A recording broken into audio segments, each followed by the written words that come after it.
Okay, stream is live. And we're live. Hey, everybody. Hi, everyone. What's up, everybody? So tonight's gonna be us three. So the three magnet fishers, amigos. The rest of the panel cannot be here tonight. They got other things to do. It arrived. They forgot about this week podcast, but we've got Kevin and Ian with us. So Glad to be here. the podcast is still alive Still the today. three of us. So last time we met, guys, we were all in Boston. Yeah. It was in Salem, more in Salem. Salem. Yeah, we saw it. We missed each other in Boston. And we got Julie. Hi, Julie. Hi, Julie. Yeah, so in Salem, I know you guys were a bit hungry when we went to the Boston company. You did eat a lot. Oh, yeah, we were definitely hungry. we were like, damn, they just like order like 3 courses, like 3 big meal, and they all eating it. We definitely bring our appetite when we go on trips. That's for sure. Him more so than me. Was that your first time at the Boston company burger place? I'd been in Boston a few times before, but we'd never stopped there. Okay. So it was definitely a fun place. Yeah, I did love it. First time I was there in that sector of Salem. Yeah, that was my first time in Salem too. Oh, you never went to Salem No, first? I've never been that far north in Boston, from Boston. Cool. Yeah, I'd never been to Salem, and I hadn't been to Boston in a long time. But I don't think you missed it. You didn't. You don't look like Boston missed you. I didn't want to. Well, I have a love-hate relationship. Yeah. A love-hate relationship with Boston. Because As I'm a from Montreal, New York. I'm from Montreal, so the 8th love from Boston is the same. Yeah.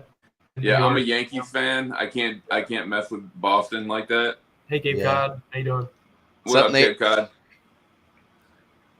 But I enjoyed it. I enjoyed seeing stuff I hadn't seen before, like the duck boats or whatever the boats were. The duck boats, right? Pretty much duck boats, yeah. We're great, Nate. Yeah, we're doing good, man. Doing good. Always, yep. Yeah, but as for myself, I went to Boston once before that time. I did went to the aquarium, do more like a visitor thing but I didn't like Boston that much. Right. There's a lot of history, a lot of places to visit, a lot of touristy spots. Yeah, the history of Boston is pretty cool to know too. When you learn more and more of the area, it's pretty cool.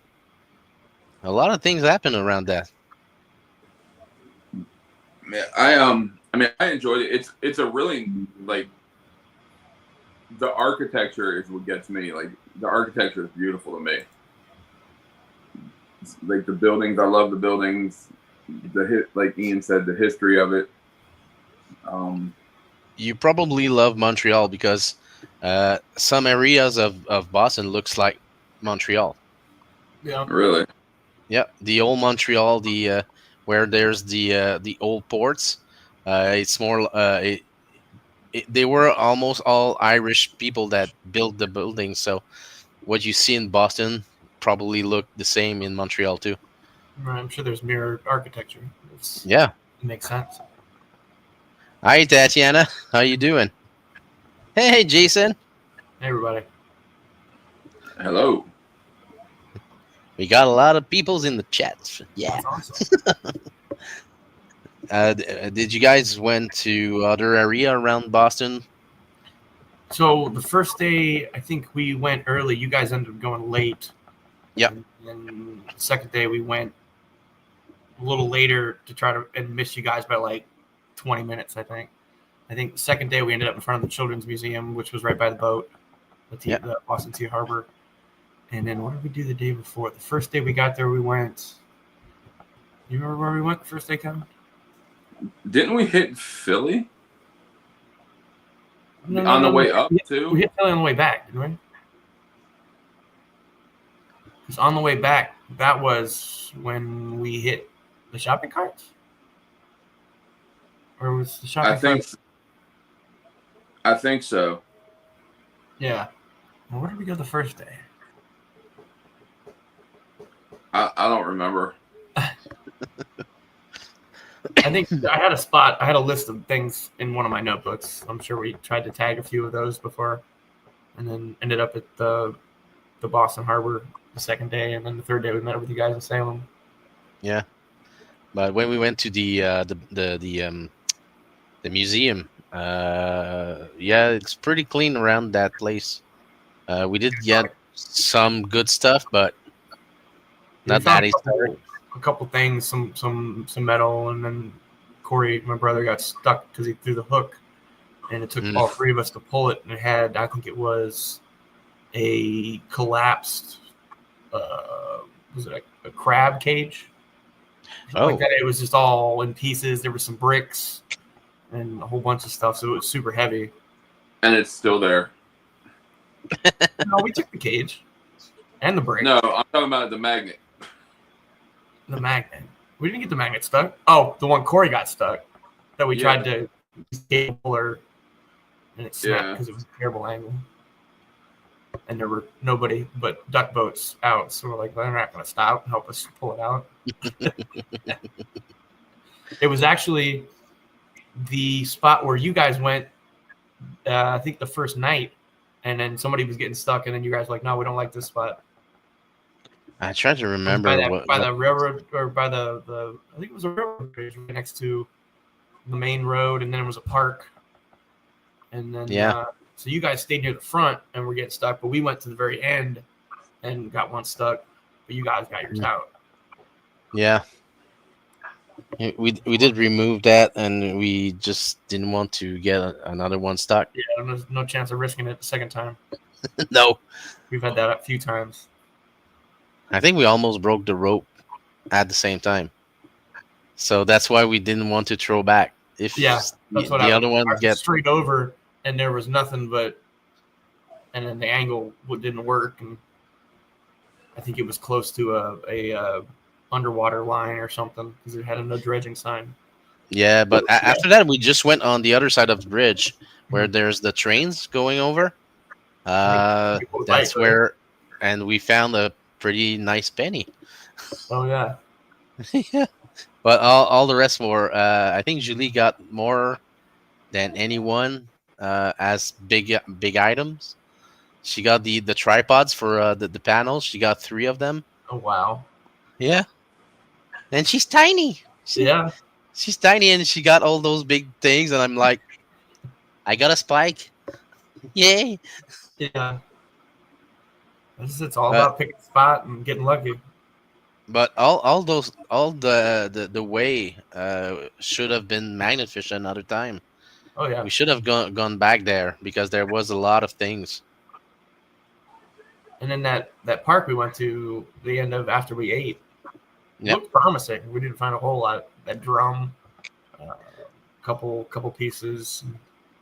Yeah. Did we go to Cleveland before the weekend before Boston? So we hit Cleveland, then we went to Erie, then we went to Philly. What the hell was that? Excuse me. So you guys are moving a lot. Yeah, we've hit a few states. Let's see.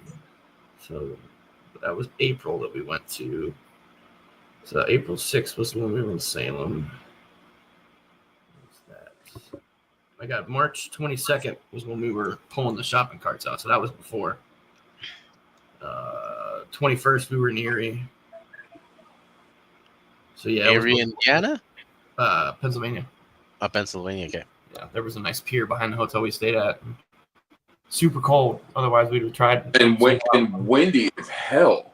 Yeah, we sat literally on one side because there was like an observation tower at the end of the pier, and so we sat on this side, blocking the wind, and found a couple things. That was definitely could have stayed a little longer.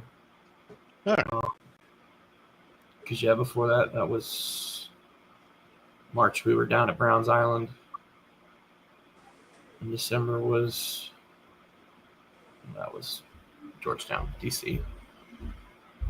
So yeah, we've hit quite a few states since I think we were with you guys last. It was Jersey, Philly.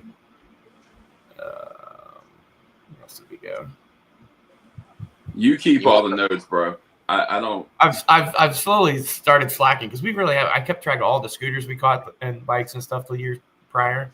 So we had a total for everything over the year, and we ended with 102 scooters. Probably about 30 or so e-bikes. Probably like not quite 30 regular bikes. And then, shopping carts, and electric carts, and scooters or skateboards and stuff. But I think I think I've got more February. I think I got more shopping carts than bikes. Yeah, depends on where you go, where you're at. Yeah, because that spot in Philly, I think we pulled close to 20 shopping carts. It was 15 regular and then 2 electronics, which we count as 2. I'm sure there were more down there. It's just the tide can't come in and made it harder to see them. Have you found any around Philly? Did you find any guns? Probably. No, or knives or things like that. I think no. I'm trying to think. No, every time we've gone there, we've either gone to the park. Was it FDR Park next to all the stadiums? Found some crazy stuff, and then we went to that pier, 58 or something like that, 48, and then there was another spot in West Philly that we found a lot of heavy scrap. But no, we never really found any guns in Philly, surprisingly. We definitely did in Jersey. The first time we went to Jersey. Jersey, me and Julie found guns on January 1st. Yeah. So, Happy New Year. It was a pretty good day, too. A lot of non-traditional finds that we found over there. Yeah. Yeah, it was a pretty cool day. I think that same spot, the gun came up at like throw number 2 in a bag, so we put that aside. Like there was other people that we didn't mystery really want to call the cops right away because of that. I found the handle crank for a water pump. Oh, which cool! Was weird. I guess it was part of the original dock. I guess people just kept taking it and throwing it in the water. Yeah. Do you think it was maybe used for washing something like when fishermen probably when they would for fishing the fish or the tools or whatnot. Yeah, you see that sometimes in video of a magnet junkie when he goes on different piers. There's like a tablet, and you have a water pump to rinse out everything you got from your fish. Yeah, I think that happens a lot more with salt water. That way you clean your utensils and your tools and the fish. What's up? What's up, Mark?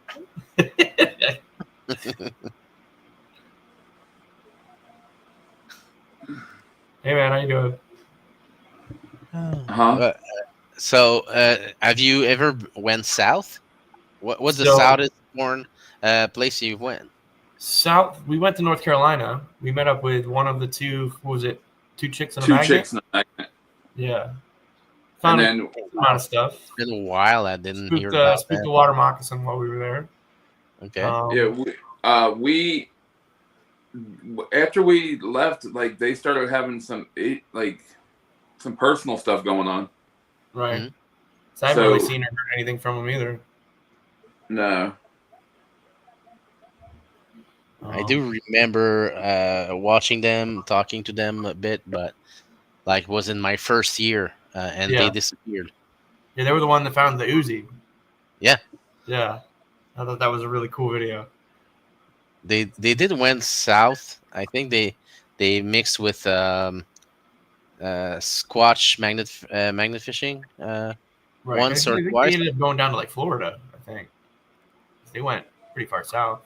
Yeah. They went with I think that is Jason Squash Squatch, Okay. the magnetic Squatch, I think. And the other Jason, that's daughter, daddy plus daughter equal water or something like that. Right. So they went to all together at several points, I think, on several videos. They did found some guns on the way, but yeah, they were cool to watch. But at the same time, I'm not sure if I would have been friends with them. Right. They maybe I'm not that same kind of person that they are. They were definitely bubbly, or the one we met was definitely bubbly. But Yeah. it was a good time. And Okay. then, I think that's the farthest south we've gone. I've thrown in Wisconsin. I've thrown in Michigan. Trying to think where else. We did, like I said, we did done Pennsylvania, we've done New Jersey, we've done North Carolina, DC, Maryland. I've done a lot of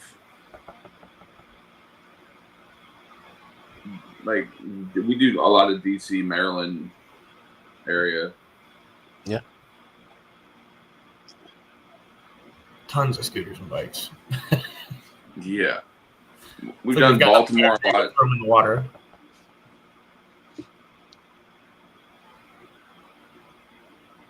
Have you ever wanted to go outside US to do magnet fishing? With watching Bondi and all the other ones that are out there, I would love to. Yeah. Any places anywhere in Europe? Any places that never been touched, or we don't know if it's touched. Do you know any countries that you would like? No matter what happens to that around you, just for magnet fishing. Right. Yeah, a lot of Europe, definitely for sure. Yeah, I would love to go to like Amsterdam or the Netherlands, something like that. Somewhere where there's a lot of canals.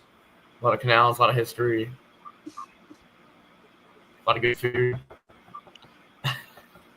Me, a place that I would like to try is Japan. Ooh. Japan or Taiwan. Yeah. One of those two places. Since they were both exports like crazy, both exports since the early ages. I'm pretty sure we could find a lot of good things there. Even Australia should be cool to magnet fishing. But as all the animals.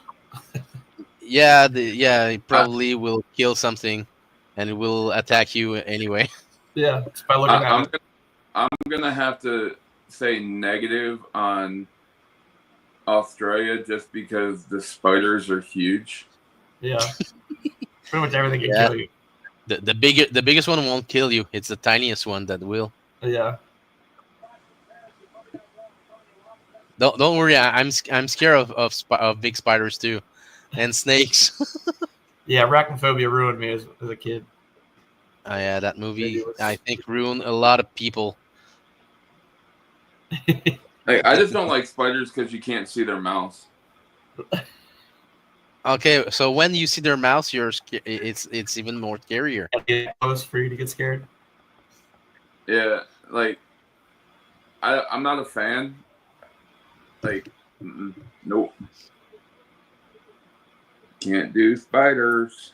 That 80 powder plus water. Well, that reminds me. What was the guy was it Idaho? That was doing the Sasquatch videos. Rusty's Cat. Yeah. Damn. That dude's funny.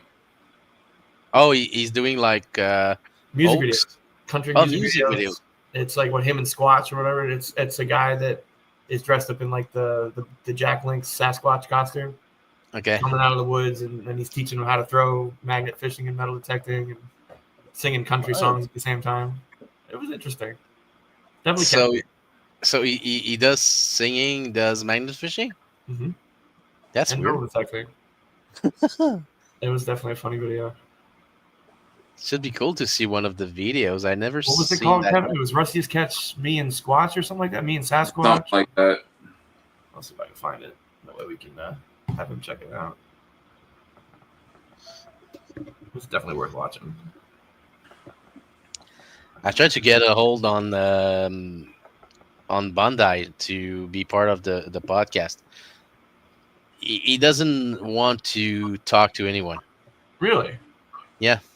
He seems like he'd be approachable, but he's not really. He's just got so much going on, or I don't know his schedule. I know he's pretty much booked for a lot of things. He does a lot of moving right now because he's traveling a lot with his family. Right. But at the same time, I just asked him to do like an interview, but I think I'm too low as a YouTuber. Pole, yeah. Yeah, he's past 1 million. I'm past 2K. I don't think he wants to go in a. Well, it's unfortunate. I mean, we should all look out for it and help each other, grow and become better, expand the hobby. Yeah. But it's not only that. I wanted to talk about his magnets, his family, and also there's a lot of people stealing his content to make some bucks. I wanted to talk to him about it because when I talked to him several days later on Instagram, I saw a post of him like saying, "Don't go see that account. Don't go see that account. They're stealing my stuff. Blah blah blah." And I was like, "Yeah, I wanted to talk about it with you. What you're thinking about it. What you probably did some things to get rid of those bad accounts." Right. But I just wanted like having like a short session of question with him. Maybe one day we'll say yes. I hope so. I've got Danny Dips that wants to do the podcast. That'd be awesome. Yeah, I'm waiting for his answer for good content. Yeah, he wants to come alone, but at the same time, he would like to be with Jeff from Outdoor Influencer. But we're waiting for Jeff. I might be able to get Outdoor Weekly. Oh, yeah. If you can get him to come on a podcast, would be cool. Yeah. I'd love to talk to him. Sasquatch Knows My Name. That's the name of the song. Sasquatch Knows. Rusty's Catch.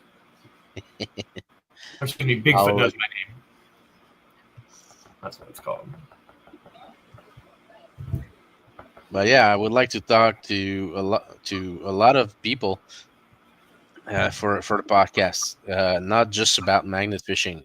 It's a big part of the podcast, the magnet fishing thing, but we do love other things too. We do other things than just magnet fishing. Right. I'm probably sure you guys do more than just magnet fishing. Maybe you do bottle digging. You do like I metal detect, I hunt, I fish, anything outdoors. I like to do. Yeah, I mean, on top of magnet fishing, we'll also do a lot of cleanups, and we'll walk and clean things. And we try to do like. Sometimes for like Global Magnet Fishing Day, we'll do something for charity. Yeah. Because last year we donated all our scrap proceeds to DC Central Kitchen, which is a homeless kitchen, feeding, helping the homeless. That's cool. Did you get a lot of metal? So I think we ended up with like 200 something, and no, it was less than that in metal. But then everybody else kind of matched, and I think we donated over $500. Oh, yeah. That's cool. Yeah. Because the last 2 times I tried to do a Global Magnet Fishing Day, they went like. It really sucked. We had an issue with this year. I don't know if Kevin, if you want to touch on that, because the days don't ever seem to line up, and okay, yeah, so no big company has gave us a date. Right. So we asked for maybe a month when Global Magnet Fishing Day, and nobody had a date. We found out. I was under the impression it was either the first Saturday or the second Saturday in July. Okay. I couldn't remember. So we found out that the day after Global Magnet Fishing Day, the day or 2 days after that it was happening. So we decided as our group decided, we're going to do a Global Magnet Fishing event day on July 19th. The third Saturday of every July. Yeah, so we are going to continue that starting next year. The third Saturday in July is going to be Global Magnet Fishing Day. I don't care what anybody else does, but that's what we're doing. Yeah. So at least it's a permanent day in the year. And then people can set their schedules around that. Yeah. Actually have an idea of what. Because the last 2 years they were I think it was Magnetar that gave us the day of the Global Magnet Fishing Day. Somebody was trying to do control all that or whatever. Yeah, I think they were in sync together, Kratos and Magnetar for that. But as I think I saw both Magnetars being the first to put the date for the first all the first ones. This year they did something else about. They were doing like a green clean something day, international clean day for places like that. Clean up and they waterways and stuff like that. Yeah, and they didn't just do magnet fishing. They were also collecting garbage on the sides. They were doing like a cleanup, like a real cleanup. Right. That's what I saw, and I think they didn't get as much people as they wanted to have like the other years. I just don't like the inconsistency of it. Yeah. And it just, because it's frustrating that when everybody's trying to participate in this event, nobody can lay it out the right way. Yeah, so, people were doing it on Sundays, others on Saturdays. Yeah. Yeah, I think now that we have a set day for the month that we can do that. Yeah. Like you were saying with the green clean, we kind of try to do that as we do as well. So we'll bring trash pickers and grabbers and stuff like that, and we'll clean up the trash as well as we see it. And we'll walk the shores, kind of mudlark, clean up bottles and trash. I think the goal would eventually be to team up with like a waterway cleanup or like a Greenpeace kind of and have an event like that where it would definitely bring more people to help. And if you guys can have divers, like one or two divers, that could be cool too, because they can spot things that magnets can get, tie it to a rope and at least get it out of the water. Exactly. I think they did that in Detroit. They did that once. It wasn't for the Magnet Fishing Day. It was just a collab they did. I know Danny Dip was there. Motor City Magnet. Zandolo was probably there. Yeah, the Delos were there. I don't remember his name. That guy was a magnet fisher. Furious Fishing. He was a magnet fisher and then became a diver. Okay. And I think he stopped doing videos, but he did find a lot of things. They found the motorcycle. I do remember that video. That was crazy. Yeah. They did get like 3 ropes around it just to get it out because it was too big. We did that same thing in Georgetown. We pulled up a Lime moped. I mean, at that point, I didn't even know they made mopeds. We did that the same thing with the scooter, the little, like the thing we found in Richmond, that scooter we found in Richmond. Like when we first got started. Remember the big orange scooter? The Browns Island? No, when we were down at the canal. Oh, no, we did find a moped there. You're right. Yeah. Have a good night, Nate. Night. All right, Nate. Yeah, our first moped that took, we weren't really experienced in pulling something like that out of the water. And granted, it was a lot closer to the surface of the water than Georgetown was. But, yeah, it definitely took 2 or 3 ropes, 1 grappling hook and a back tire, rope wrapped around the thing and yanking it out of the water. That was one of the first times we all got together. And that too. Yeah, because we called to make sure it wasn't stolen too. Yeah, it wasn't a rental; it was our actual moped. Wow. Yeah. I think the only big motorcycle item I got was a full frame of a Kawasaki from 1960. Oh wow! Yeah, it was full. Almost no. It was still submerged in the mud. Mm-hmm. So a lot of the pieces were still like pretty new. Oh wow! So I got it out. Yeah, it was pretty preserved from one side. The other side was almost rusted out, but the part with the serial number was still there. Oh wow! I did take some pictures, but when I called the police, they said, "Yeah, it's been too yeah, scrap. It's been too long." So I was like, "Okay." That's crazy.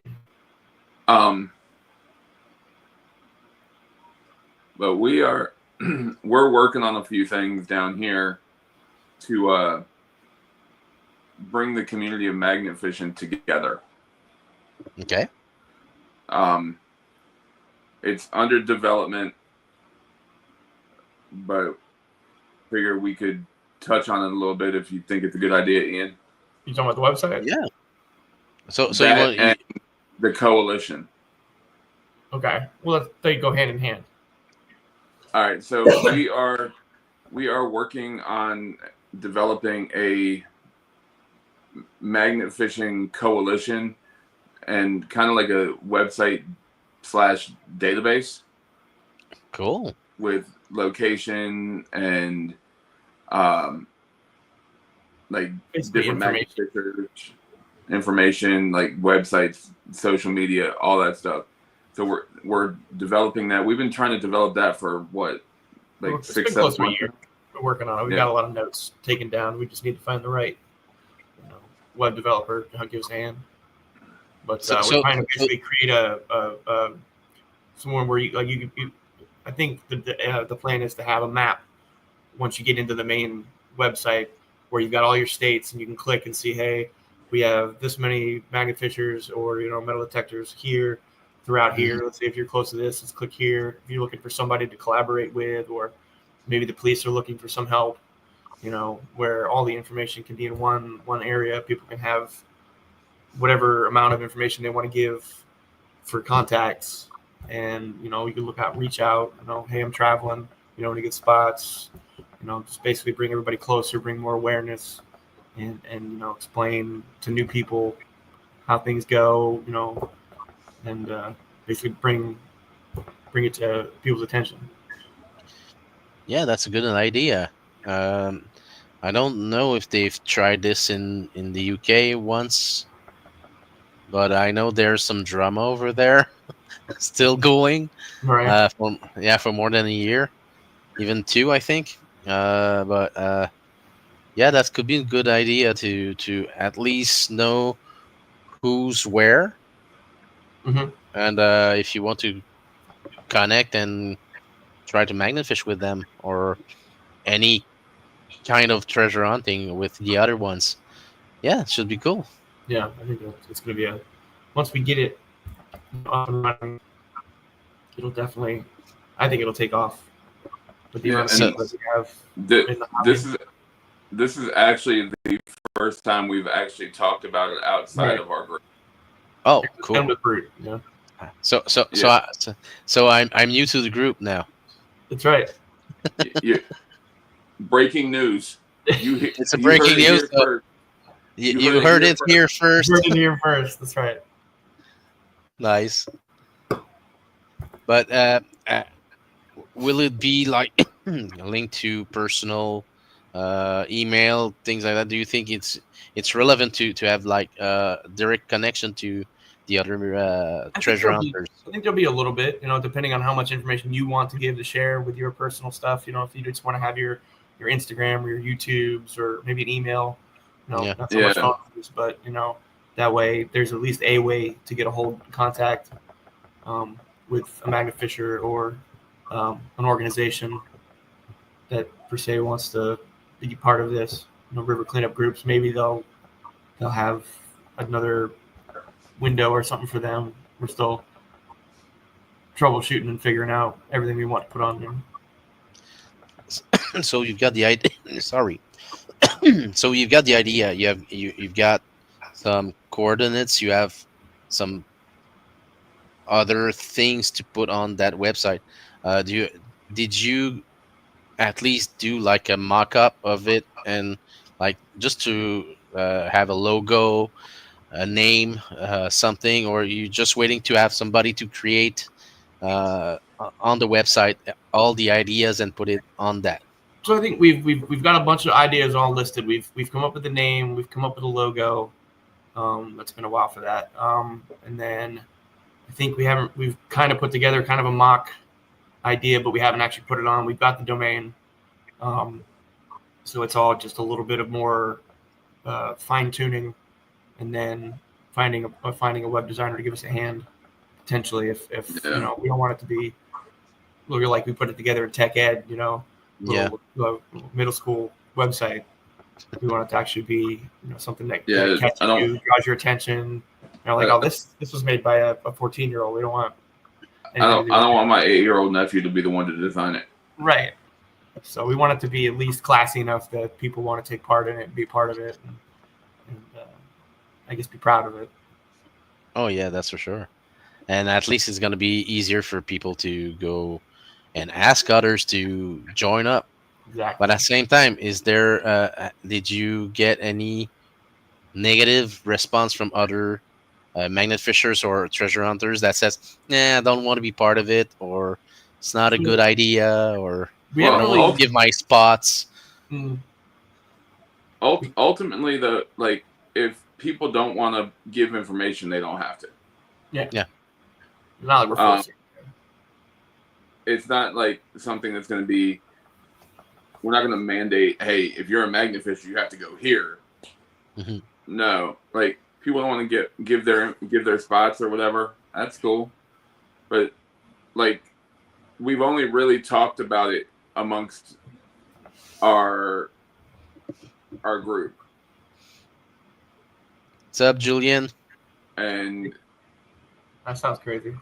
Yeah, I'll talk to you about that story right after.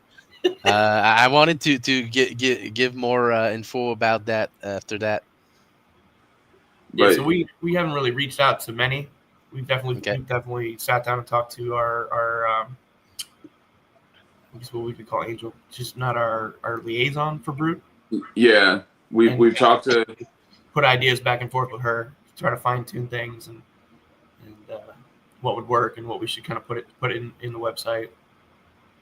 Yeah, I wanted to have Angel on that podcast. I'm sure we can make it happen. I mean, hold on. We should try to get Evan too. I'm trying to get Salvage Yard in Boston or not Baltimore. Yeah, I've tried also from Magnetar. I've got Dennis. That's the liaison for a lot of magnet fishers. Mm-hmm. Was he the one that was supposed to meet up in Boston, or? No, the guy from Magnetar. No, I don't think there was anyone from Magnetar. I think in Boston was to be Angel was supposed to be there, right? But she canceled at the last moment because she thought there would be more Kratos person than Brute. Right. Yeah. I know from a company point of view that you don't want to cross path with the other company. Yeah. But at the same time, we don't. It's a tool. It's not a brand versus brand. Right. Your way of lifestyle. This way is the highway. Exactly. So they need to change that mentality, but at the same time, it's a competition between them. So Yeah. we'll leave their war open, but I don't think Magnet Fisher cares about. No, I'm more Kratos than Brute and Magnetar and we're in a Bandai. hobby. Yeah, not for who's who. But yeah, the website could be cool. Um, Yeah, hopefully we it's can make more leeway on that here shortly. Yeah. So if you want to give us more updates on in the future about that website, you'll be it will be a pleasure to have you guys back as guests. That'd be awesome. If you want to learn about what Julian talked about, that the two guys from the States, um, Where was what that? what happened is here in Montreal, there's a river called Rivière des Mille Îles. So it's a Thousand Island River. Okay. There's so much islands, but at the same time, on both sides, you have like a lot uh, of little cities, village, and a lot of boat ramps that are used. Uh, One guy has been missing for 35 years. What? So those two guys from the States learned about that story. And it's not a story by purpose or something like that. It's another group from the US. The ones that look for sunken cars and closures. Exactly. I think I know what you're talking about. Yeah. Adventures with a Purpose. That not those ones. The other one. There's another one. Yeah. Yeah, it's the other group that went for that. So they came here. They localized it like I think several months ago. They think they had more than few cars in the same area, like 20 foot, 30 foot span. They got like 4 or 5 cars Jeez. at the same spot. So they think it's a criminal spot to dump stolen cars or anything like that. And they came back, I think, last month in July. I think, yeah, like 20th July, I think, something like that. And magnet fishers have been asked to come help just to have more than 2 magnets because the local police had 2 magnets. So what they do, they plunged the magnet and they found one of the cars. So Wow. it's going to be easier for the divers to go in since it's super muddy. Right. No, I kind of have an idea of where they're going. Exactly. And they got from that spot, they got at least 3 to 4 cars out.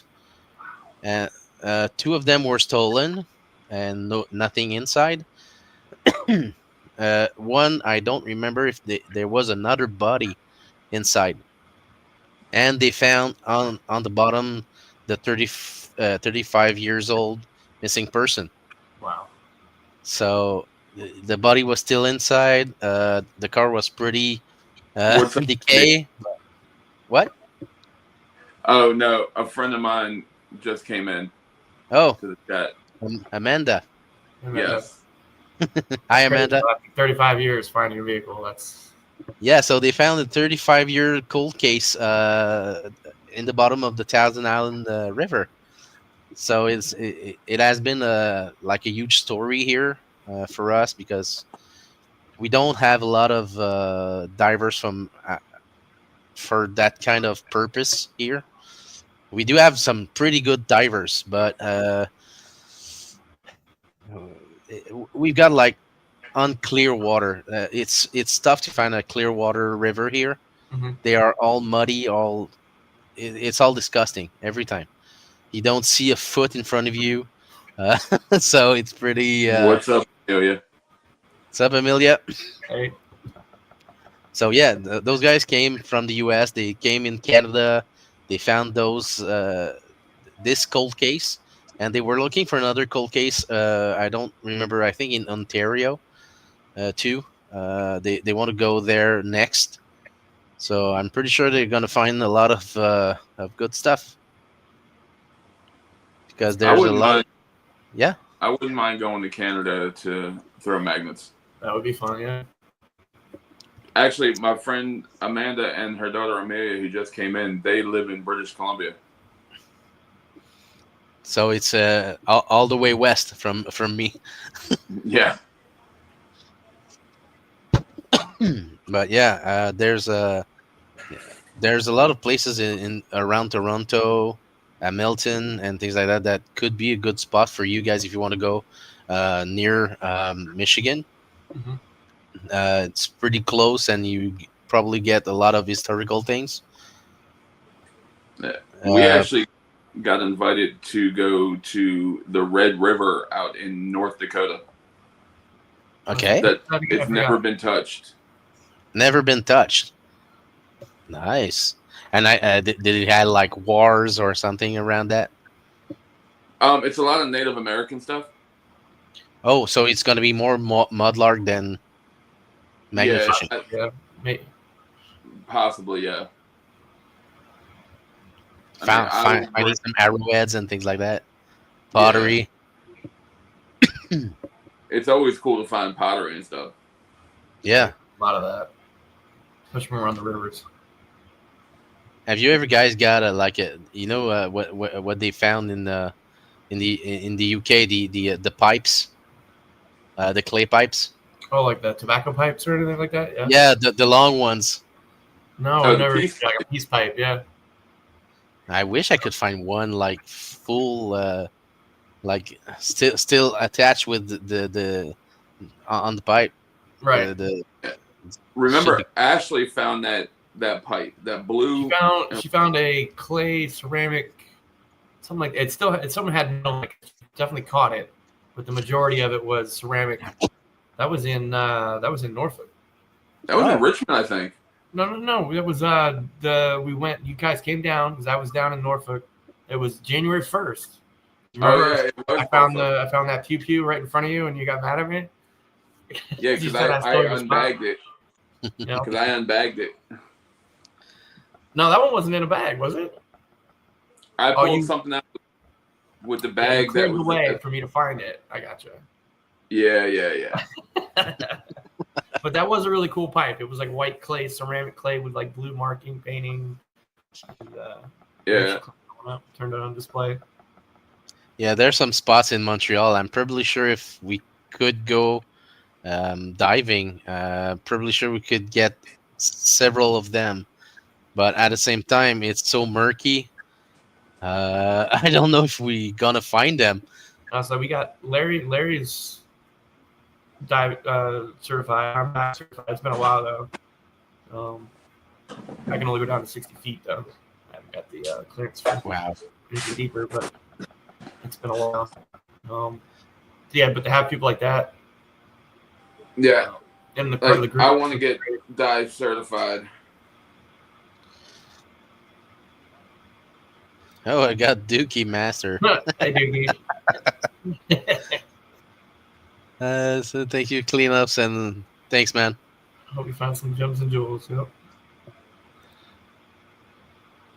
Hey. But yeah, the mudlarking in Montreal is something that nobody can do. Really? Because the problem is that we've got the Saint Laurent River on both sides of the island, and the canal is when it's emptied, nobody can get down and mudlark. Oh, there's no way to get in now. No. It's pretty deep too, but if you go down, you're gonna have a big bill to pay after that with Canada Spark and things like that. They don't like. For the same reason why South Carolina doesn't like magnet fishers. Underwater antiquities and exactly. Artifacts.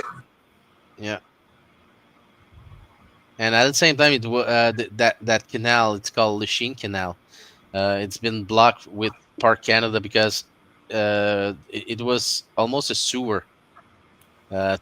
With everybody dumping their oil and things in that water, it was brackish. Was an ugly thing to see, as they say. But it went all down in the mud in the ground, so you don't want to disturb that thing, so it pops up again. Right. So that's why they don't like magnet fishers around that. But it's gonna change in a few months, maybe a year or two. I hope so, because I want to go back there and magnet fish the hell out of it. Mm-hmm. There's so much thing that people throw in that. I want to get them out. I can only imagine. It's probably the only place I could bring Americans to do magnet fishing. It's that canal. They would tell like, oh, it's like from the US. It's the same thing. You throw, you have something. But if I bring anybody else around, I don't know where to bring them. It's almost cleaned out. Right. Well, that's not a bad thing. It's not a bad thing for the environment, but for me, it's a bad thing. Hey, thank you, Dunk Master. Dookie Master. Awesome. That's cool, man. But yeah. We kind of have the same problem every now and then. Like, we'll hit a lot of different spots, but we'll hit them pretty hard, and then we'll try to move to another one. And, like DC and Arlington and Alexandria, where we find a lot of scooters and bikes. We'll give it a month or so and come back, and we'll find a dozen more. Like, we got rid of those, and everybody else just threw more in. And then the one spot that we can hit for like 3 months straight, and it never disappoints. Rockets Landing. Yeah. So it was an old shipyard. Wow. The dock and wharf has been redone multiple times, so there's constant, rebar and like fence. Yeah, we pulled out fence. We pulled out motorcycle frames. I pulled out that padlock from the 1870s. The steering column, brake pedal, gearbox for a 67 Mustang. I pulled out a grape shot. We pulled out a lot of old pistols, a lot of fishing poles, tons and tons of fishing weights. And we pull up all the fishing line. It's just always something different and surprising that you pull out of there. And some of and then I think then we find stuff like this. Lose Kevin. No, oh yeah, that's right. That's for what? So I think it's a motorcycle license plate. We've actually pulled two out of it. No, it's I looked it up. It's an identifier tag for the State Corporation Commission, and this plate is from 1932 or 33. So we're talking old automobile plate. Because you got that one, and then I think the next week we went. I think Martin pulled one up. Yeah, and it was completely different numbers, so it wasn't a matching set. And you've got the railing from the old steamboat that used to dock there. Yeah. Yeah, I don't have that in here. It's in the shed. Yeah, mine's outside in the garage. So there's been a lot of historical and cool things that we pulled out of there, outside of the junk and trash. Still have not yet pulled a scooter there, which is surprising. But with the amount of stuff that's down there, I'm sure there's one that's just been covered. Probably. But then we found quite a few vehicles there too. But then we found the random scooters in that random, like, cut the canal off from Pump Park. Yeah. I don't know why those were there. But I think my favorite find to date so far is what I pulled up the week before Christmas last year. Oh yeah, you want to tell them? Not a real doll. No, so it's the bridge we go to a lot. And we find a lot of scooters. Okay. So it's in Arlington, Virginia. It's maybe about 2 miles from the Pentagon. It's a walking bridge over to an island, Teddy Roosevelt Island, and we've hit it dozens and dozens of times. Pipes, all sorts of junk, scooters and bikes, and Kevin pulled one. We were up there like 2 days before Christmas, wasn't it?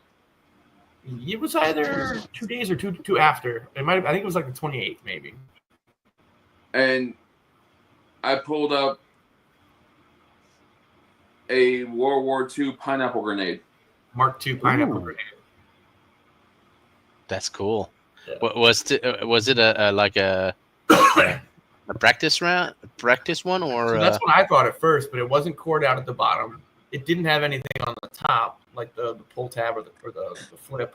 So I'm wondering, is this? I have no idea. It's old. Is it live? So we put it in a bucket. I went over and called the police. Kevin went over and called the news reporter who covered us when we pulled up almost 30 bikes and scooters in DC. And they came. The police came. So we had. It was cold that day too. It was cold. We had jackets on. Yeah, DC Metro Police, Arlington Police, Homeland Security. DOD it was like 5 agencies. Yeah, and I think there was another police or whatever, and they shut the park down for about an hour. Bomb squad came. Let people stranded on the island. They did the robot or whatever, or they had a lady come check it, and determined that it was inert. But they still had to take it, ship it to the military. Then they were going to figure out what to do with it, and if they didn't want it, then it was going to come back to us. But we still haven't heard anything back, so I have a feeling that. I called them one time. Did you? And they were like, "Yeah, the military's already got it." And I was like, "Oh, so we're not getting it?" She was like, "No, probably not." We would have been cool to have on a coffee table, like a little display piece. I wish I had the same thing with my. I got it earlier in 2022, or I think July, August 2022. I got a World War II explosive shell. Oh wow! Yeah, but the round was 100 millimeter, so it was for tank, and they didn't want to tell me what they were going to do with it. I called them. The police arrived. They called the military, and took about an hour. They didn't want to give me any answers. Wow. Yeah, I wish I could get it, but I didn't want to take the chance. The tub was getting unscrewed. Oh. Yeah. They don't want to mess with explosives. Exactly. So I called. Funny thing, they did a bad job of doing protection for the people. It's a pretty passing street, and the canal where I was, there's a walking bridge. So the walking bridge, I was just aside of it. Mm-hmm.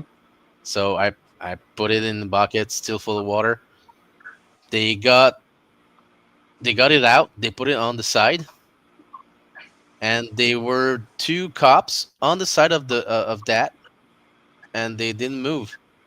So it could explode, and they were right in front of it. People were walking around. I was like, "What the fuck, dude?" You got the grenade picture? Yeah. Let me put you in big. We don't see a lot, but that's pretty cool. Yeah, because I think the only other explosive that any of us have ever really. Oh, Josh has found a couple in New Jersey now. I guess historically he's looked up that there was a warehouse or storehouse down there that ended up being sabotaged and exploded, launching ordnance in all the rivers around. And I think he's found 2 or 3 now. But when we first started, my brother and I pulled up. It was an artillery shell. It was about 100 pounds. We were down in Colonial Beach near Dahlgren, which is a military base here. So we pulled it up. We weren't 100% sure at first. I'll say probably about 98%. But we let's see if I can zoom that in. So it still had, the rifling and the cone. Oh shit, camera. I can't do this without a glare. I can't show it. Yeah. Oh well. If you have it on your computer, you could send it in as a for a presentation or thing. I don't want to do that. Oh well. It was definitely cool. So we called that in, and it's probably about midnight where we're at. We're on a little private fishing pier. It's 24 hours in this little beach town. So I called the police and told them what was going on, and they didn't really believe me at first. So I'm like, well, we're here. It's here. If you want to, they're 5 minutes away. So I hung up and maybe 10 minutes later, they come walking down the pier, and I pointed out it's over there, and they're, well, that's an artillery shell. You were right, and cordoned everything off, and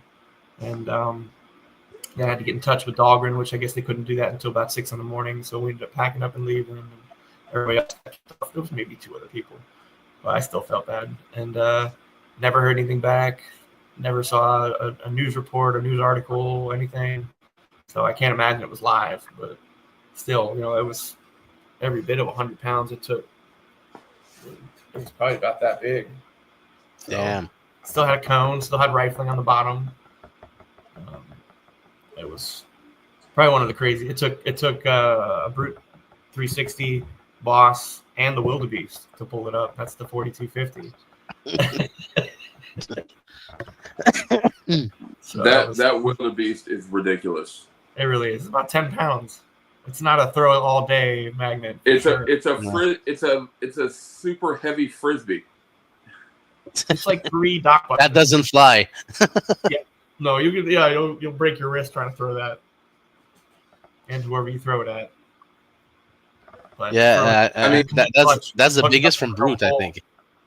It's the biggest from Brute. Yeah, that's their biggest. The only one ever bigger I've seen other than that is from Bondi. I think he's got like a 45 or 43 or something like that, 46. But his is a 360. This was a double-sided. Yeah. Yeah. And that's the first one I wanted to buy, but I think the representative from Brute said, don't take this one, take the 2600. The double-sided 2600. Right. Because if it's your first magnet, you're gonna be tired after a while. I said, I mean, I can understand that. It is 10 pounds compared to the Boss 360 is 5 pounds. Yeah. I want to see. Hi, Connie. Hi, Connie. What's up, Connie? I want to see a long toss. A long toss with the Wildebeest. I'll bring it next time we meet up with. With James. Yeah.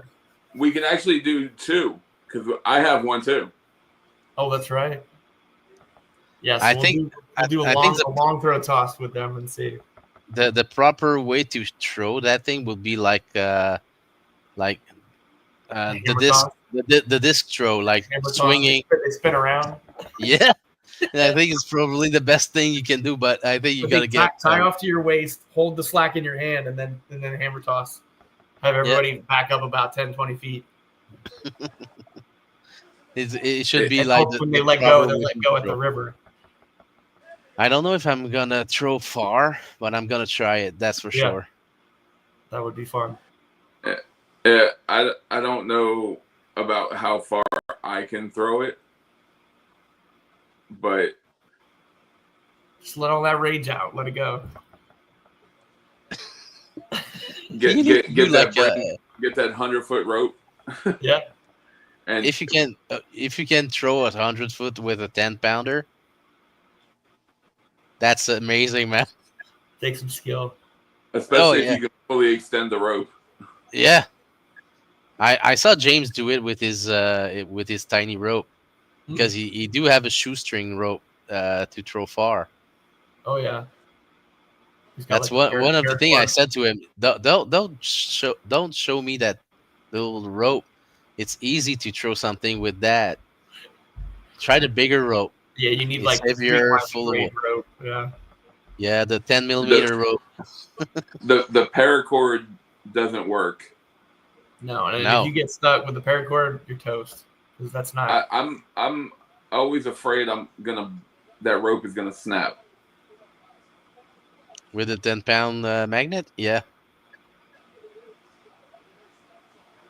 With a 10-pound magnet, with a 5-pound magnet, with getting caught on something. Yeah. Trying to pull something heavy with it, yeah.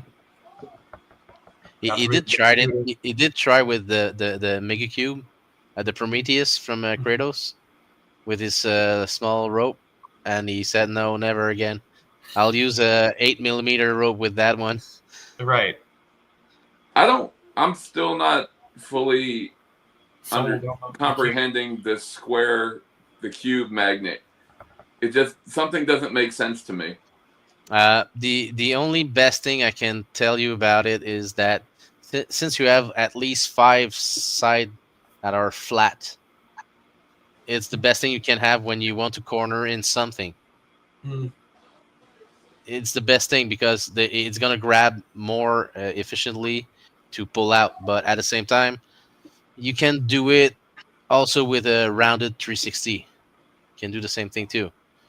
So I heard that there was more risk of the square ones exploding, at least the shell exploding.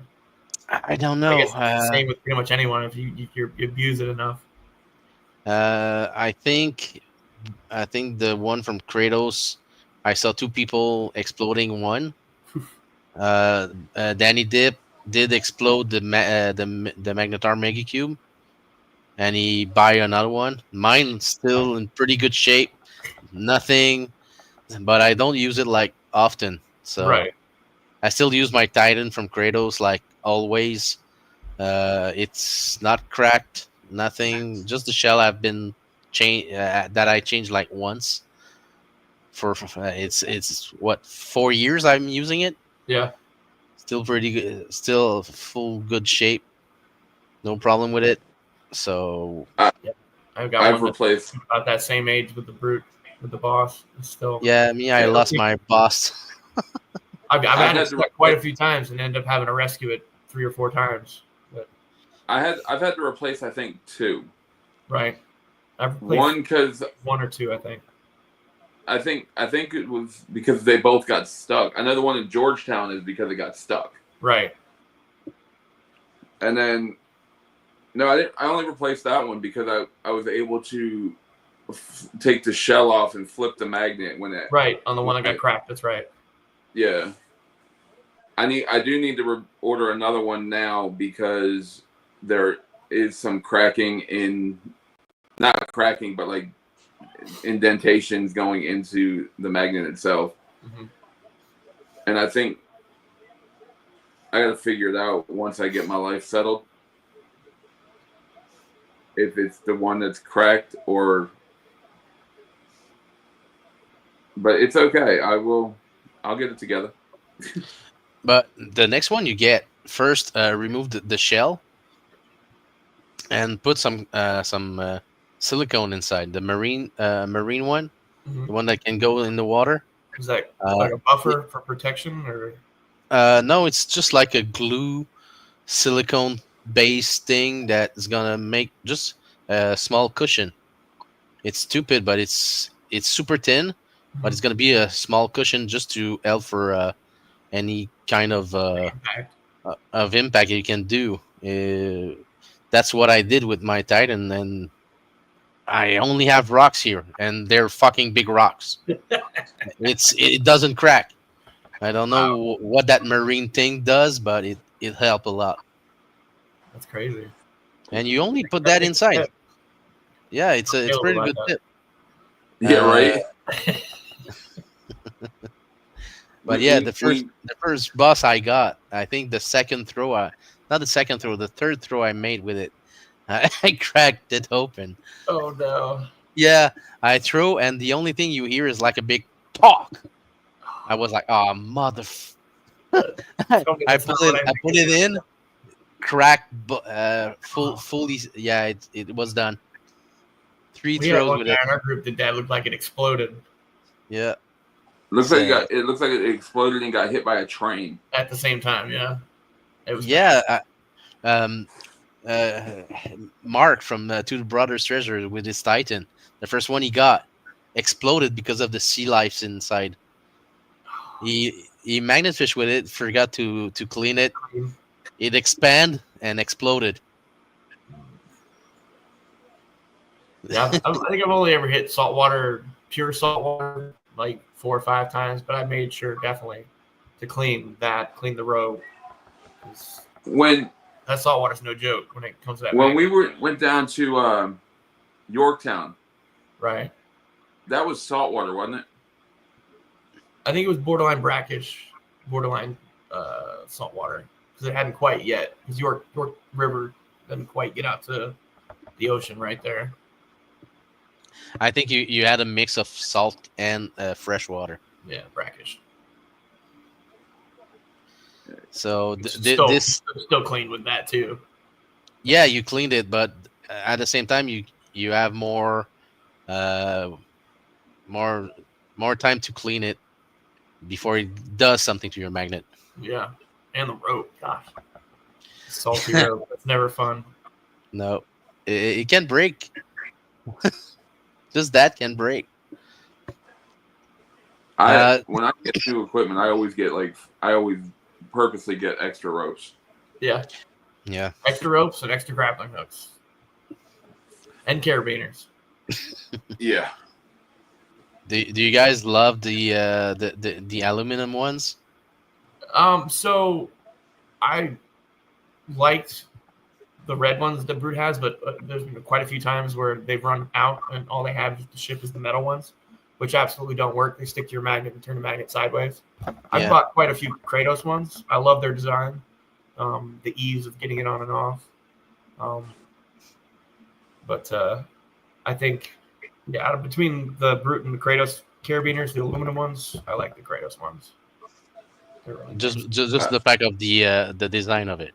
Yeah, the ease and the it's rather than just having the one that looks like a link, you've got the like angle kind of carabiner. I'm a Brute guy all the way with everything. I am too, except for that carabiner. When they run out, I have to get that one because I'm not going to throw their metal one. I started. There's no point. Yeah. Like I started with magnet, Amazon, and it goes like this when it sticks to the. No, I started with Amazon magnets, and because I didn't know if I was gonna like it,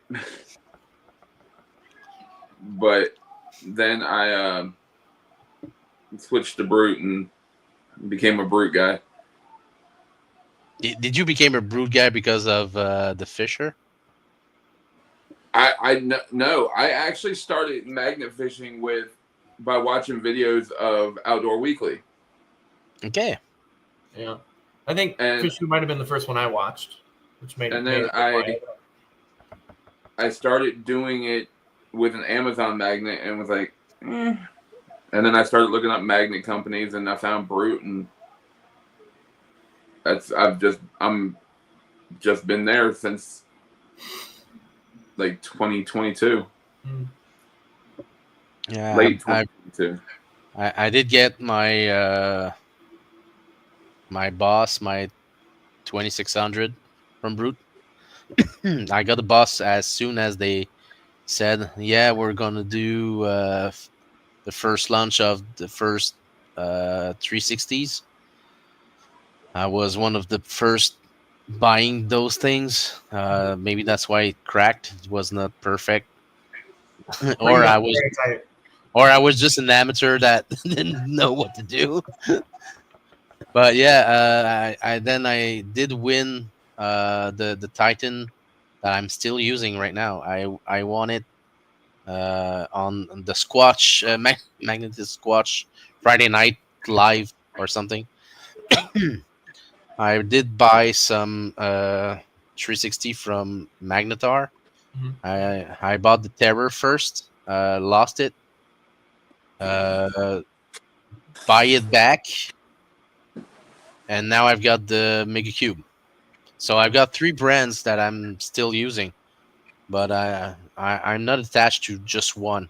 Right. I like I said, it's more like tools.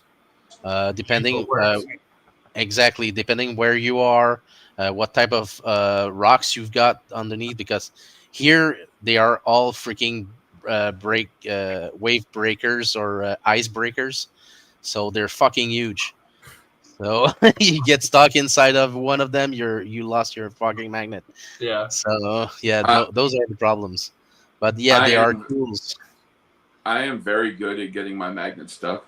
Yeah, under bridges, on rocks, docks, bolts, rebar. I tend to find the spots. Yeah, we usually wait for Kevin comes first to see if we have to rescue it. Don't throw here. Yeah, don't throw here, guys. No, he's not the only one that gets stuck, but he does get stuck. If no ones get stuck, it's a problem. I think every magnet fisher has been stuck at least 10 times already. Yeah. I do that 10 times within the first 20 minutes. That is Kevin, yes. Even if I've thrown there 100 times, I still get stuck in the same spot. After we warned you too. Actually, I didn't get stuck at Rockets last time. No, you didn't. You did good. You did good. I kind of did, because when I went to help that dude try to find his phone, and I didn't realize the seawall. Yeah. But I wasn't actually throwing. I was exploring the area with a magnet. Right. Me, I got myself several times on video just to make people laugh. On like the bridge is right in front of me. Don't throw on the bridge, and I'm throwing on the bridge, and the only thing you see is my magnet like go tong, damn it, and then you see me getting it off. But we know that sound all too well. Yeah, we do. I did it the first time when I went to the first magnet fisher assembly that we did in Beloit, Wisconsin. I was it was the day before. I was with Badgers Exploration and Rusty Magnets. I think Sonic was there too. I go on the other side of the walking bridge, and I'm like, I need to throw underneath the bridge. Throw on the bridge, right on it. The only thing you hear is Badger says, "I told you not to shut there." I was like, "Yeah, I know." Yeah, I do the same thing as you do, Kevin. I love to throw on. I love really good about getting off or climbing down. And there was I want to say it was the first throw that Ashley did when we were in New Jersey on a fishing pier. So it came out and then it teed, and it had that railing that was like not straight, but at the top it kind of bends in to keep you from leaning over or climbing and jumping. But it was bars. It wasn't solid. So she threw, but was still standing on a rope. So it went out, hit, and then came under and stuck on the I-beam underneath the dock. And we're sitting there like, what can we put through the wood to pry it off? And this was before I had my GoPro, and nobody really thought to take a video, which would have been a great video.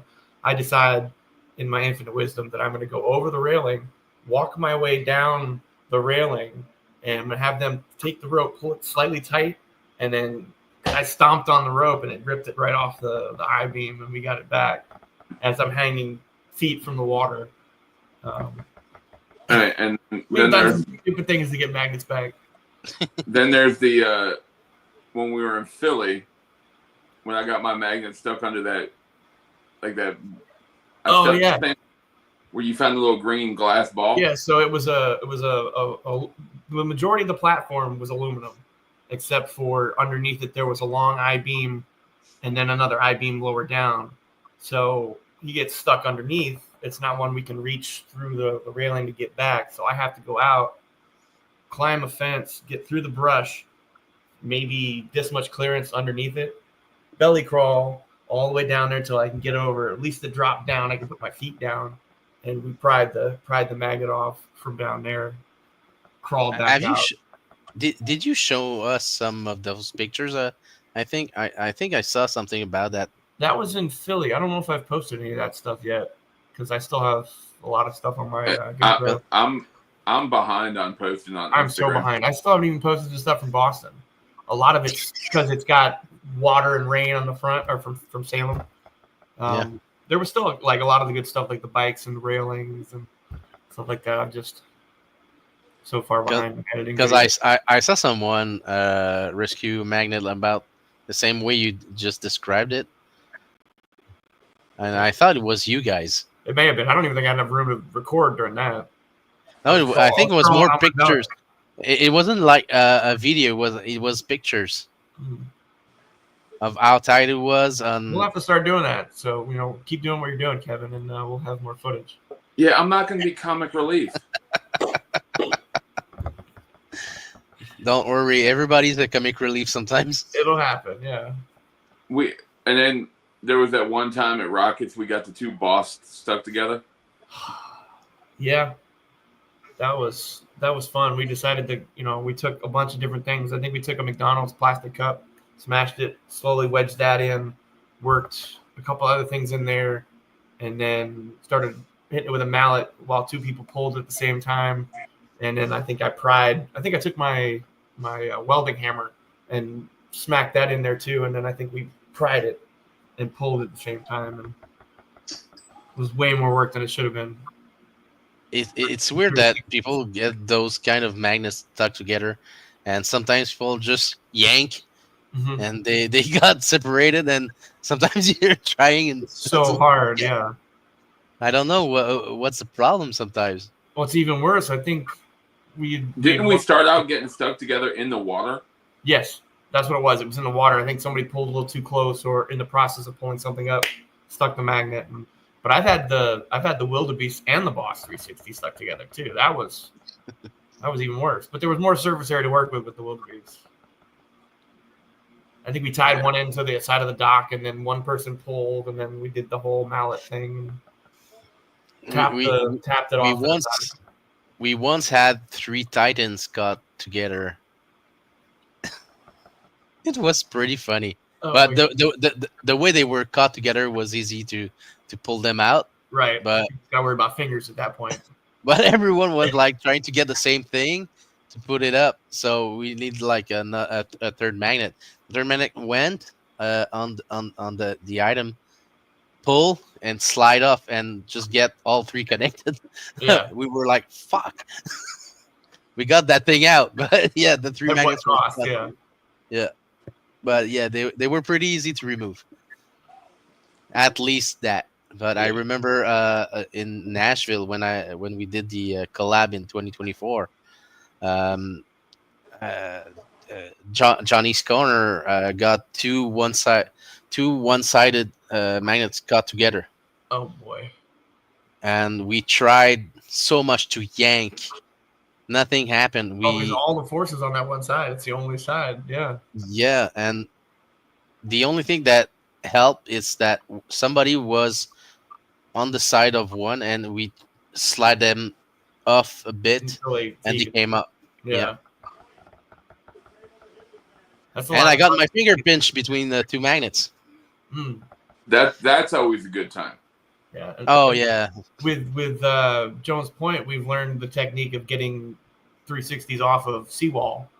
If it's got that design where it's like this or whatever, it comes back, you take it to the point, and then flip it and pull.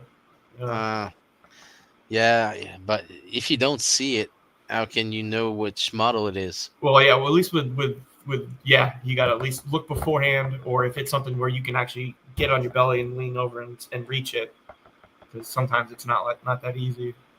You know what else we learned at Jones Point?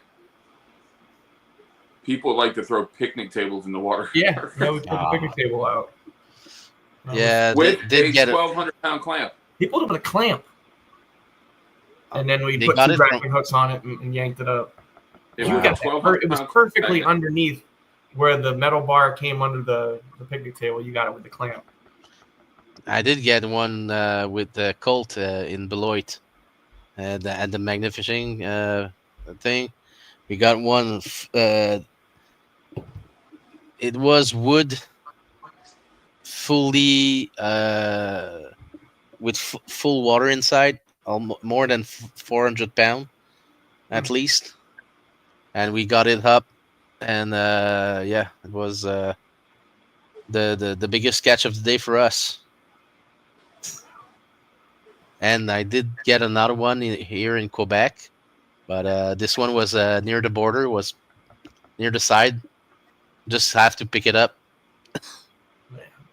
What was that park I said that was nearby where you lived, or it was like 20 minutes from where you lived, that I'd seen 2 picnic tables in there, but I was by myself and I couldn't get it. And then they had those like lines in the lake for agitators and fountains or whatever. I didn't want to risk hitting one of those or pulling one of those like we did at Northern Virginia, Reston, with the fountain. Yeah, that was entertaining. Yeah, we went to this one. It was basically a community built around this lake. You know, it had shops and housing and all that stuff. And in the middle of the lake was one of the fountains. And so we're on this dock that's over here. Maybe end of the dock is probably 200, 300 feet from the fountain. And we pull up this tire. I'm like, okay, it's a tire, whatever. What's a tire doing in here? But it has concrete in it. So we're like, well, that's a little strange. So as we're, trying to get it up, we've got it hooked. We've got hooks and magnets and somebody, I guess, is paying attention. Like, is that fountain getting closer? It was me. It was me. You? Yeah. So apparently, this tire is holding down the hoses for this fountain, and as we're fiddling with it and trying to pull it up further and further and further, the fountain's going closer to the center of this where we're standing. I'm like, all right, we got to put this back. I don't want to be, arrested for destroying a fountain. Yeah. That was a fun one. Did you guys, since the magnet fishing community is like growing a lot bigger, mm-hmm. And new amateurs that want to try it, did you have problems with seeing others magnet fishing cleaning after like they leave things on the spot they were? Yeah. Do you have those kind of problems? But if we see other people magnet fishing or people that are interested in magnet fishing, we always try to, help coach. We'll always bring extra gloves, and Kevin's got a ton of magnets, so we usually like to throw magnets and check it out. See if it's something you're interested in, and then we'll teach them about what we're doing and what we're cleaning up, and yeah, it does frustrate me. I get some people don't do the scrap aspect, but if you're going to do the hobby, at least throw away what you're pulling up. That way, you're not leaving a mess or making it so that other magnet fishers can't go back to that spot because people don't want them there because they've left tons of junk and trash. And so I can see it can be frustrating. But honestly, there's been times where I've pulled up to a spot and seen piles that people have left. And I just pick that up and I take it with me, throw the trash away, and that way there's no mess there. And try to do what I can to if it's a mess, so that I can actually keep coming back to that spot. And they're not blaming it on me. The first time we ever taught somebody to magnet fish was at Rockets. Yeah. With Micah. Yep. And he's like, he watched it on YouTube just like everybody else. And then he saw us down there doing it, and he was young then too, wasn't he? I don't think he was 17, 16. Something like that. He's it was really cool though, because I believe he's on the spectrum. Okay. I'm not 100% sure, but it was cool to watch him like lighten up. Yeah. He's enjoying himself and having a good time, and that's every time like kids come around, it's like, what are you doing? Their eyes are just like, and I've seen that on YouTube, So now probably seen me. Do you want to throw? And they're there, like the parents are like, all right, we gotta go. No, 5 more throws, Mom. They're like, I'm sorry, Yeah, when you go around large cities or parks where people can ask you what you're doing.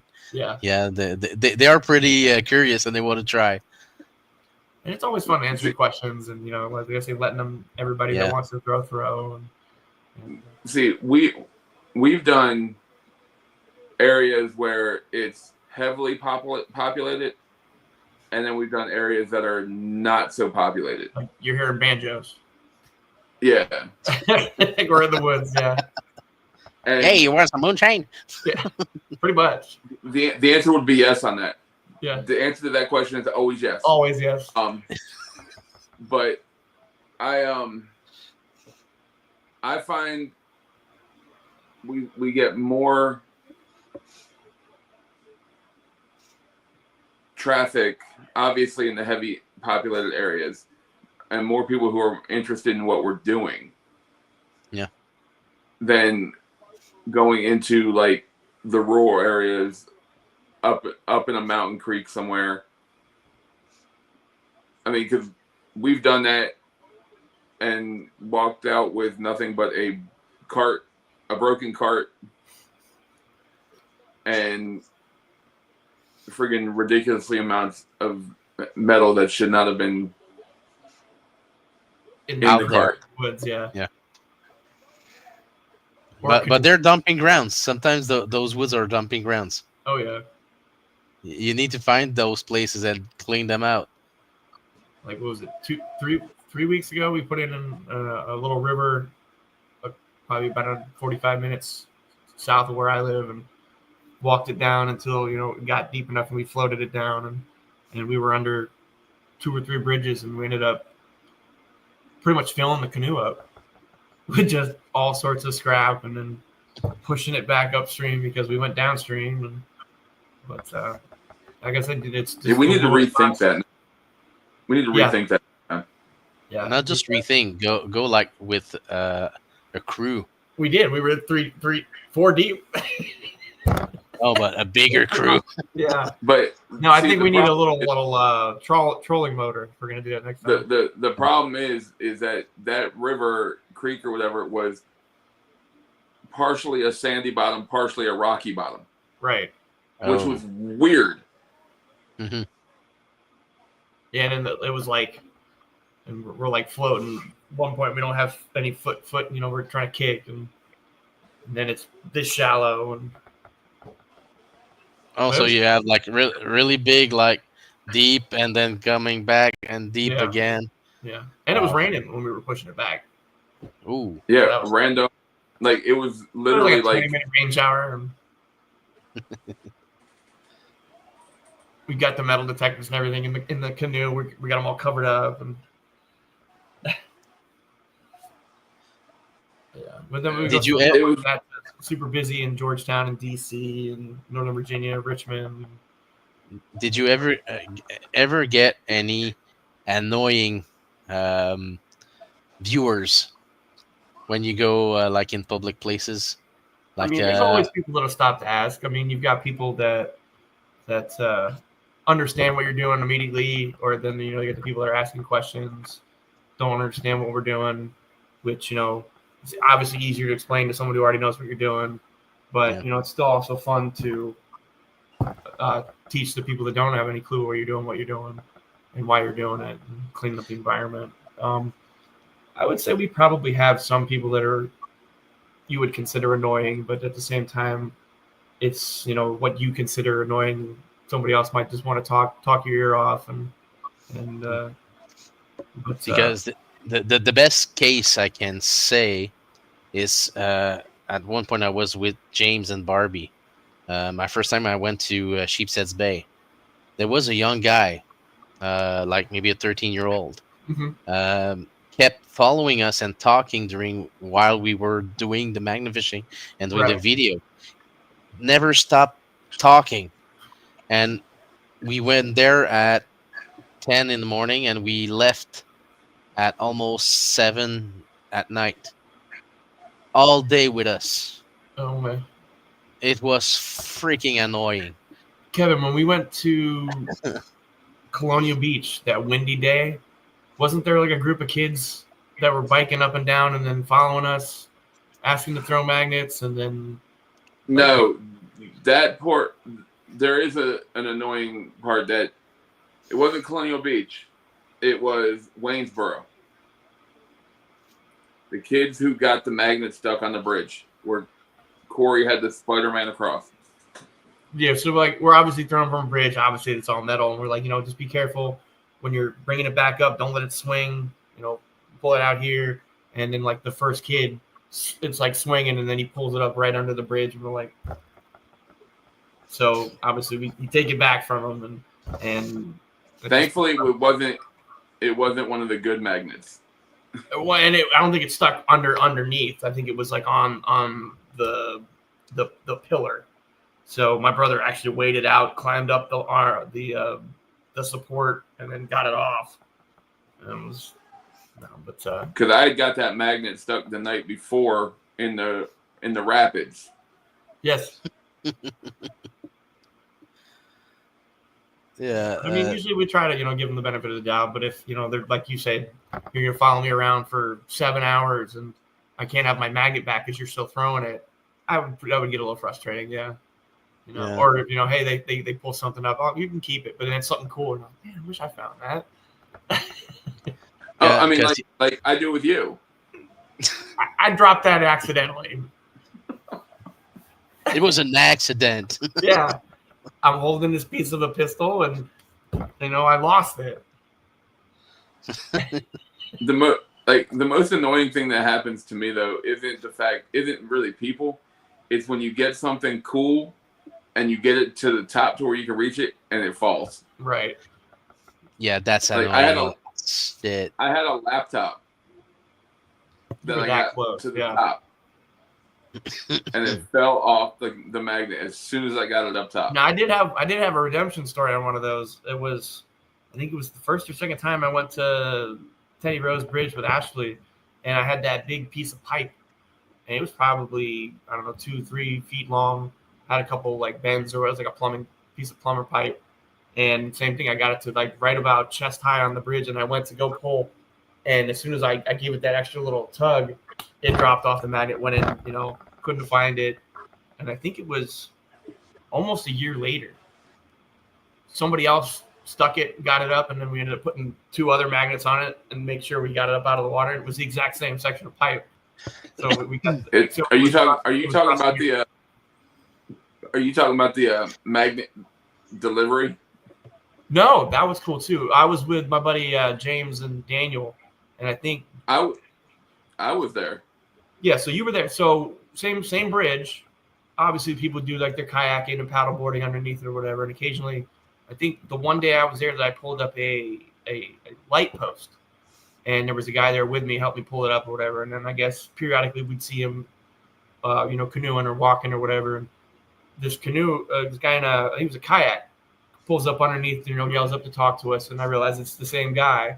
And I guess he's been dragging his magnet too, and he's pulled up it was a piece of exhaust for a car. And he's like, well, I'm not going to do anything. You guys want this? So they basically delivered us a piece of metal. We lowered the magnet down, took it back from them, and put it in our cart. Damn. It's delivery magnet fishing. That was pretty. That's cool. And, do you get Uber magnets? Uber magnets, yeah. You guys ever get spots from people coming talking to you to see what you're doing, and they say, "Oh, maybe you should try this spot," and then you go there and it's a fucking locals, and they're like, "Oh, back in the day, they used to throw bikes here, blah blah blah," and so we'll always try to write those down. If we can't get to them this time, we'll try to do them next trip. And the guy who came. The guy who comes down to Rockets and is like, hey man, there's they used to throw guns and stuff way down there, a mile that way, and this, that, and the third, and it's yeah.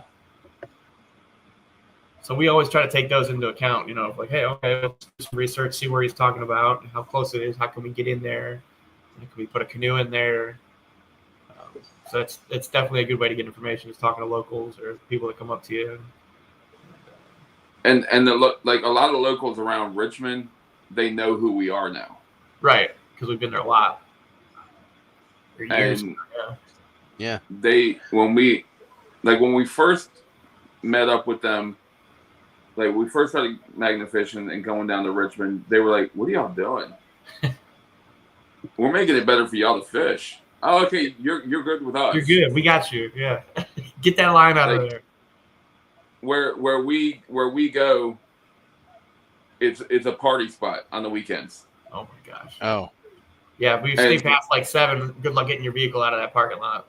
But they know us down there. They will stop traffic to make sure we get out. Yeah, they did do that. That was nice. Stop traffic, got us backed out. That's cool. But so we've definitely made friends at some of the places we've gone to. They'll stop if they're there and say hi. Tell us stories like the old guy in Jones who come over and talked about, my brother used to work on this bridge when they renovated it, and they're all for the union, so when they were done they would throw all their tools because they were going to get new tools. So it's well, I'm sure there's plenty of tools down there. It's typically y'all back at it again. Yeah. Mm-hmm. every chance we get. Yeah. And by having a lot of people asking you this and trying to maybe start magnet fishing, did you find that a lot of spots has decreased to go find things because you're telling yourself, I'm gonna wait to try this one, and then you go and somebody already cleaned it or something like that. I mean, Do you that's find? happened a few times. Like we'll go there and we'll see a pile or something that people are there, but like it's there's no guarantee that they're using a strong magnet. So maybe they're Yeah. not using something strong enough that maybe I could have got it if they couldn't. Mm. So it doesn't. I don't really see a lot of decline in the fines. I mean, obviously, as we go over the years, we're cleaning it up, and there's less and less that we find. But I don't think it's an issue of people like Shanghai in spots or more people keep hitting the same spots that we do. Which I mean, I'm all for it. You know, the more people we get cleaning stuff up, the cleaner it's going to be. I mean, they're never going to swim in it, but it'll be cleaner, easier for people to fish in. And so I'm all for it. Because for me, as a Quebec Canadian, around my sector, my area, it's getting more and more difficult to find anything. Right. Even so, yeah, there's one spot like I told you earlier, the Lachine Canal.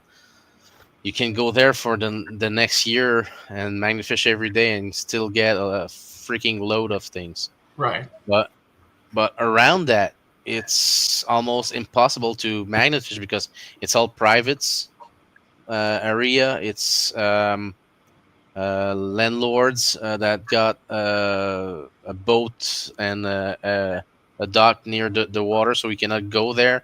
Right. Marinas and stuff like that. The marinas are all private. You cannot go inside that. Yeah. We've tried exploring that aspect too, but it would really only work for like item recovery and reclaim with a public. Private are way more picky. Exactly. And since the Montreal area is getting more and more magnet fishers, the spots are getting emptied. We don't know where to go. I think that's now why we started going out in a canoe, and I think we have somebody that's working on a boat so that we can reach a little bit further out than what we can normally throw. Reach spots that are harder to get to. There's no way to put a boat or canoe in, unless you go up the river and find it. I mean, we do have a couple spots that we kind of keep hush, but a lot of them, we don't mind. But like we try not to give away our gold mine locations, or like we've got a spot we call it the spike spot because it's literally underneath the railroad bridge, and every throw you're pulling up like 8 spikes, clamps, railroad plates. There's an occasional scooter there. We've pulled a handicap walker. We've pulled in a Chinese luggage. Several times we pulled several up the times. same Like thing. people move it out and put it away, like for disposal, and it'll end up right back in the same spot. Like we didn't put it far enough away. Railroad bridge are what I can say. They are all honey holes. Mm-hmm. Every time you go at one freaking railroad bridge, all around it, you get so much stuff. It's crazy. Yeah.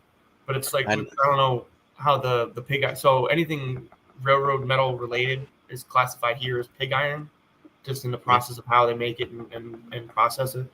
I don't know what the scrap laws are up there, but at least here in Virginia, it's illegal to scrap pig iron. Okay. So we have to do creative things, or like we have people, like my brother has a crucible that we've been melting, trying to make knives and stuff like that with the ingots from the railroad spikes. Because like I said, it's illegal. You could get in trouble and the scrapyard can get in trouble for taking pig iron, unless you're a certified. You can either work for the railroad or have a certified certification for the scrapping of pig iron. Otherwise, you can't sell it. So we don't have a law for that. It's not common people to bring back like steel from railroads, but I didn't get any problems. The scrapyard took it. They didn't say anything. We got to and take they all our saw pig iron to Canada. We'll just slowly mail you piece by piece by piece by piece. But we did get a lot of there's a bridge, a small bridge. I think it's Canadian National, so the CN. They throw a lot of things in the water at that spot, Right. and every time we throw, we get like 3-4 plates at the same time, or like eight, like you said, like 8-10 Like spikes. the magnet's like covered and everything's stuck to each Yeah. other. And we went like 3 days in a row, and we got at least more than around 2,000 pounds of steel just from that spot. Wow. But the problem is, like, you have a hill to go from where your car is to down there, and you have to bring all that 2,000 pounds up. That's how we ruined that cart in the woods, bringing it back to the vehicles. Yeah, but the slope is like super super tight. That's why I think my next cart I'm investing in is going to be the electric rear wheel. You pull it and it'll help assist move. But me, as a big person, I had problems to go up after that because it's I'm super heavy, and I've got like 2 big chunks of like two big 5 gallons buckets full. Go up there, I don't want to go back down. Yeah. And I have to go back down. I need to go back down because there are 2 more to go back up. So we did like a stupid thing. We threw halfway, and then go up through the rest up. So that's the best thing we had as an idea to get everything up. Hey, Colt. Colt is back at 9:45. But yeah, I'll put an end to this podcast. I know it's not been 2 hours, but at the same time, we had a pretty good pretty good news from you guys from doing a website. So I hope we'll hear about that soon. Yeah, we'll do what we can and try and, I know Kevin's busy and everybody else is busy, but we'll do little things as we can and try. Yeah, we will get it all worked out. With me relocating, it's going to be a little bit, but we'll get it together, and we'll get everybody involved who wants to be involved. Yep. And we'll just go from there. Cool. So hope to have more of that thing in the near future. Hope to see you guys back in this podcast pretty soon. Hope so. Definitely. Hoping that would be nice. Yeah, definitely. So thanks everyone for being from being on the podcast, and see you on the next time, guys. Thanks for having us.